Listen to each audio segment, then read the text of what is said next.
This week's second step, we are going to complete lessons 23 and 24.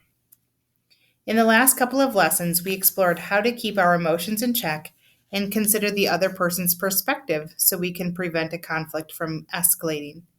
Today, we'll learn how to start the process of resolving a conflict.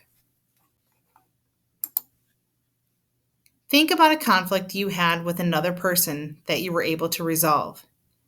What did you do to help resolve the conflict?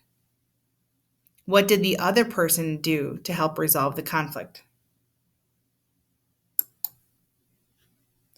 So far in this unit, we've talked about why conflicts escalate and what you can do to prevent them from escalating.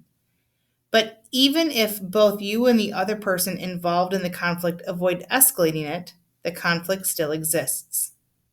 Today, we'll focus on how to resolve conflicts using the conflict resolution process. You may remember this from previous second step lessons.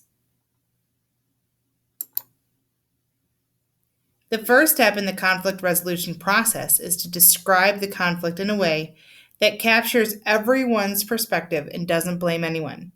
To do this, you must follow these guidelines. Try to understand the perspectives of everyone involved, use respectful communication, and avoid blaming language.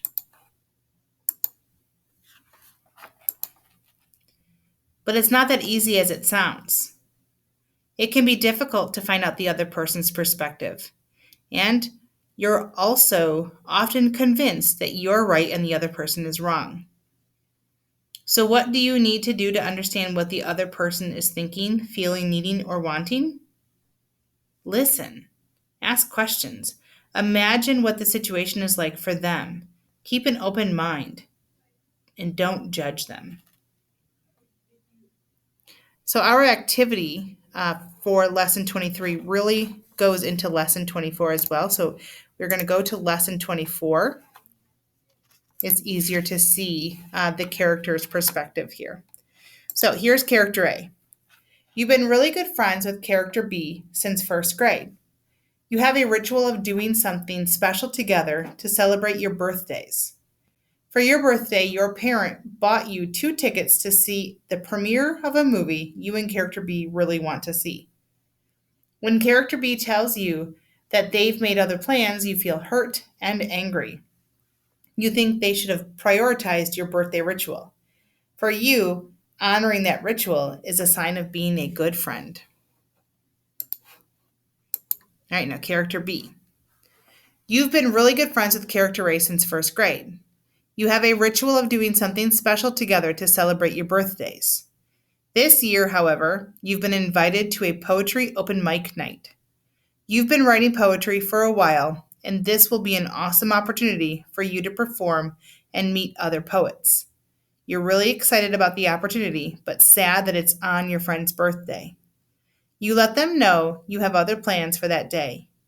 You think character A should understand. For you, being a good friend means supporting your friend's interests. You need them to understand how important this is to you.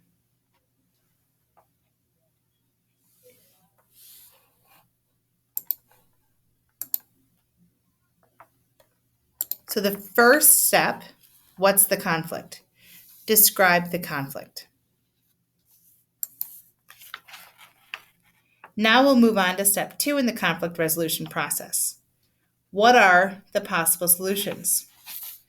Before we start, it's important to remember that if one person in a conflict is not interested in thinking of a solution that works for everyone and just wants to win, that's a huge barrier to resolving the conflict. It's pretty frustrating when one person isn't interested in exploring solutions that might work for you both. Keep that in mind as you consider possible solutions. Sometimes for things to work, there needs to be a compromise. What is a compromise? Now let's consider the consequences for these solutions. How will everyone feel? Will it meet their needs or wants? And will it work?